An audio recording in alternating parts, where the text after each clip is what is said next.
Hey gente, muy buenas a todos. Bienvenidos a Machine Learning para novatos. ¿Recuerdas tu primer día de clases en la universidad?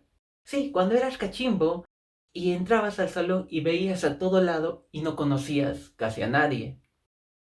Y también recuerdas que cuando terminaba un curso o era hora del recreo, bueno, sí puede haber recreo en la universidad, tú tratabas de buscar dentro de tus compañeros aquel grupo que tengan los mismos gustos de las que tú tenías, es decir, aquel grupo de personas que tenían en cierta medida las mismas características. Si te gustaba el fútbol, buscabas un grupo de personas que hablen de fútbol. ¿Y qué tiene que ver todo eso? Pues tú estás haciendo lo que se llama un proceso de clusterización. Es decir, te uniste a un grupo donde todos los miembros tienen sus mismas características. Ese es un clúster y que es completamente heterogéneo a otros grupos. ¿Quieres saber un poco más sobre estas técnicas? Pues quédate a verlo. Dentro de las técnicas de aprendizaje no supervisado, encontramos el análisis de clúster, el cual está dividido en clúster no jerarquizados y por el otro lado clúster jerarquizados. Dentro de los no jerarquizados, las principales técnicas son las técnicas de K-means y K-medians.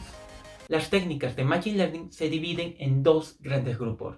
Por un lado están los métodos de aprendizaje supervisado y por el otro lado están los métodos de aprendizaje no supervisado. En este video analizaremos la técnica de K-means, que es una técnica de clusterización no jerarquizada. Si tienes muchas dudas acerca de este análisis de clúster, recuerda que hice un video donde lo puedes ver y te lo explico de manera sencillita. Analicemos por un lado la técnica de K-means clustering. Imaginémonos un salón de clases donde tenemos a muchos estudiantes de diferentes edades y con características diferentes. Sin embargo, es la hora del recreo y estos estudiantes van a formar diferentes grupos. Pueden juntarse personas que quieren jugar al fútbol, personas que quieran ir a la biblioteca o puede juntarse un grupo de amigos que solamente quiere pasar el recreo comiendo. Entonces se forman tres grupos: el grupo de los peloteros, el grupo de los nerds y el grupo de los comelones. Es importante mencionar que los datos de los estudiantes son datos no etiquetados. Asimismo, por ejemplo, todos aquellos estudiantes que forman parte del grupo de los peloteros tendrían características similares. Y la clave está aquí. Imaginémonos que viene un nuevo estudiante. Va a salir al recreo a jugar y es aquí donde nos preguntamos: ¿se unirá al grupo de los peloteros o tal vez al grupo de los estudiosos o más aún, donde los comelones? Para determinar a qué grupo corresponde tendríamos que analizar sus características, como por ejemplo, le gusta ver la Champions, no le gusta leer y además tiene un comportamiento de líder. Diremos que este nuevo estudiante está más cerca del grupo de los peloteros. Vean, el recreo podemos asociarlo como un método de distancia, ¿ok? Cuando alguien sale al recreo, el objetivo es jugar, ¿verdad? Y obviamente va a haber un grupo de personas que van a jugar al fútbol, otro grupo de personas que van a jugar al básquet, otro grupo de personas que van a jugar, no sé, corre-corre o chapa-chapa. La idea es que tú te vas a unir a aquel grupo de personas en las que te sientas más cómodo, es decir, en la que estés más cerca. Ahora, ¿qué pasa si yo cambio el método de distancia? En este caso ya no va a ser el recreo, va a ser, por ejemplo, un trabajo grupal. Ahí cambian las cosas, porque tú tratarás de unirte con aquel grupo de personas que sean un poco más responsables, o con aquel grupo de personas que tal vez tengan algún recurso económico para las copias. Entonces, los grupos que se forman para realizar un trabajo grupal es completamente distinto al grupo de personas que se forman para jugar. He ahí la importancia de escoger el método de la mejor distancia. ¿Ok? Cada método te daría un clúster diferente. ¿Y cuántas medidas de distancia existen? Pues, wow, la verdad existen muchos métodos de distancia. Aquí en pantalla te muestro los más populares. El algoritmo de esta metodología Cummings es el siguiente. En el primer paso seleccionamos el número de clúster. En este caso vamos a considerar 3 grupos. Por ejemplo, imaginémonos que todas estas pelotitas tienen un valor de características X. El segundo paso es seleccionar K puntos al azar, que vendrían a ser los centroides. El tercer paso es medir esas distancias de cada pelotita al centroide, y de tal forma que agrupamos al que se encuentra más cerca. Por lo tanto, la primera pelotita tenemos que medir la distancia con respecto al primer centroide. Luego, medirlo con respecto al segundo centroide y al tercer centroide. Es aquí donde vemos que la distancia al centroide de color azul es el que se encuentra más cerca. Por lo tanto, lo pintaríamos de color azul. Asimismo, realizamos con la segunda, tercera y todas las pelotitas. Vemos, por ejemplo, que en la quinta pelotita, esta se encuentra mucho más cerca del centroide de color amarillo, y para la pelotita número 7 hasta la pelotita número 10 lo pintamos de color rojo porque se encuentra más cerca del punto rojo. Y en el cuarto paso tenemos que actualizar los centroides, es decir, la media de los grupos que se han formado. Por ejemplo, el grupo de las pelotitas de color azul definimos cuál es su valor medio, y ese valor medio sería su nuevo centroide. Similarmente realizamos con los grupos de color amarillo y los grupos de color rojo. Y estos puntos serían los nuevos centroides. Una vez que tenemos los nuevos centroides, pasamos a repetir el paso número 3. Fijémonos en la cuarta pelotita. Medimos nuevamente las distancias a cada centroide y vemos que se encuentra más cerca del centroide amarillo, y por lo tanto tomaría un nuevo color, el color amarillo. Nuevamente tenemos que actualizar los centroides. Vemos que la media se traslada hacia la izquierda, al igual que el centroide del grupo de pelotitas de color amarillo. Con estos nuevos centroides veríamos que ya no existe algún cambio de color en las pelotitas. Por lo tanto, al no haber nuevas variaciones, tendríamos nuestro clúster final. Vean, esta es la clave. El análisis de clúster lo que busca es juntar un grupo de personas que sean lo más parecido posible, ¿verdad? Si yo reduzco el número de clúster, entonces estoy incrementando la cantidad de miembros que tiene que formar un determinado clúster. Es decir, al final yo puedo agregarle a este grupo una persona que es completamente diferente al inicio. Es decir, que al yo reducir el número de clúster, lo que estoy haciendo es incrementar la variabilidad que existe dentro del mismo clúster, porque estos son completamente diferentes a este muñequito de aquí. Obviamente, estos son Funkos, este es un peluche.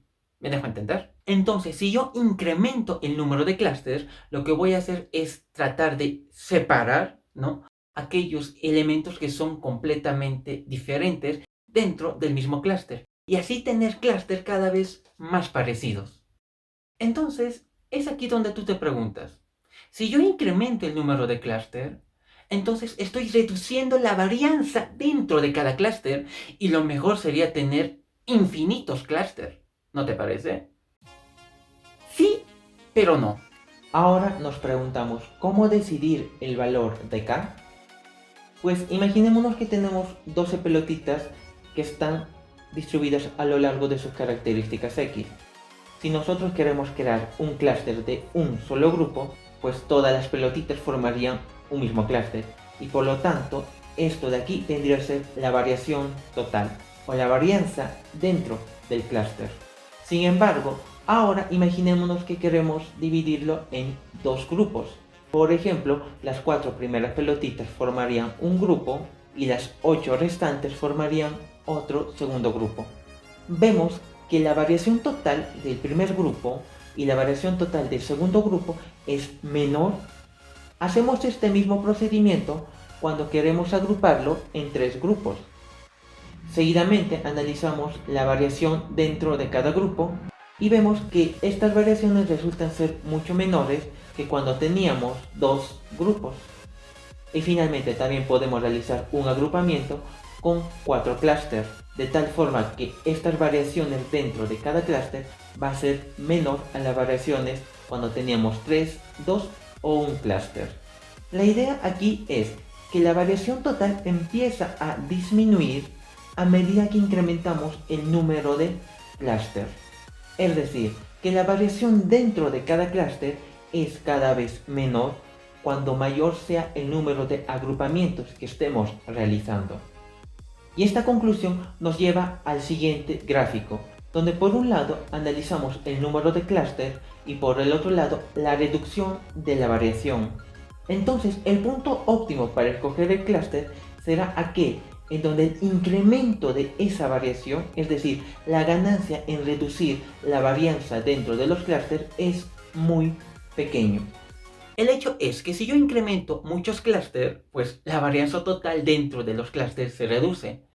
Pero cada vez que incremento más clústeres, esa reducción de la varianza es cada vez más pequeña. Por ello, muchos autores recomiendan utilizar la técnica del codo, en la que el grado de reducción de la varianza ya no sea tan significativa como para generar un clúster adicional.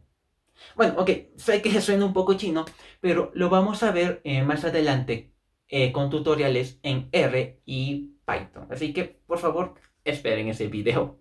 Finalmente, analicemos esta técnica de K-means cuando tenemos dos dimensiones. En este caso queremos agruparlo en 3 clústeres y para ello tenemos que inicializar aleatoriamente. Por ejemplo, aquí estarían los centroides para los grupos de color azul, amarillo y rojo. Y aquí tenemos que medir la distancia de cada pelotita a cada centroide. ¿Y cómo medimos esta distancia? La forma más común y frecuente de realizar es utilizando la distancia euclidia. Obviamente la menor distancia es con respecto al centroide de color azul y por lo tanto esta pelotita se pinta de color azul. Y así realizamos para todas las demás pelotitas. Una vez que tenemos todos estos grupos ya formados, lo que tenemos que hacer es calcular su nuevo centroide, que sería la media en las características x1 y x2, tanto para el grupo de pelotitas azul, rojo y amarillo. Con estos nuevos centroides repetimos el mismo procedimiento y veremos que hay pelotitas que cambian de color, que se están actualizando porque están más cerca de un nuevo centroide con respecto al otro. Este procedimiento realizamos varias veces hasta que ninguna pelotita cambie de color. Y por fin obtendríamos nuestros clústeres de 3 grupos. Resumiendo la metodología de K-means, primero es un algoritmo rápido y simple.